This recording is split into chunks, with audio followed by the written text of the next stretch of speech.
একটা সাধারণ গল্প থেকে কিন্তু একটা দারুণ আইডিয়া পাওয়া যায়। চলুন শুরু করা যাক।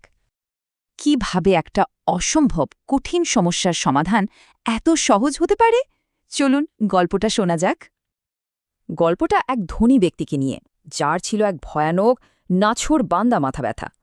পুরো 1 বছর ধরে তিনি কষ্ট পাচ্ছিলেন, কত ডাক্তার দেখালেন, কিন্তু কোনো লাভই হল না। শেষমেশ আর কোনো উপায় না দেখে তিনি একজন জ্ঞানী সাধুর কাছে গেলেন পরামর্শের জন্য। সাধু সব শুনে এক অদ্ভুত পরামর্শ দিলেন, শুধু সবুজ রং দেখতে হবে।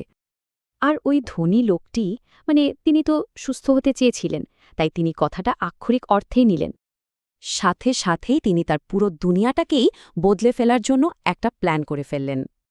প্রথমেই তিনি তার পাহারাদারদের সবুজ রঙে রাঙিয়ে দিলেন। ভাবা যায় কি পরিমাণ ডেডিকেশন। এরপর তার পুরো বাড়ি ভেতর বাহির সব জায়গায় সবুজ রং করা হলো। কিছুই বাদ গেল না, এমন এক জগৎ তৈরি হল যেখানে শুধু সবুজ আর সবুজ। কয়েকদিন পর সাধু আবার ফিরে এলেন লোকটার কি অবস্থা তা দেখতে। আর সাধু যেই না কাছে এলেন, পাহারাদাররা তার গায়েও সবুজ রং ঢেলে দিল। ধনী লোকটি তো বেশ গর্বের সাথেই বললেন যে তিনি সাধুর কথা অক্ষরে অক্ষরে পালন করেছেন।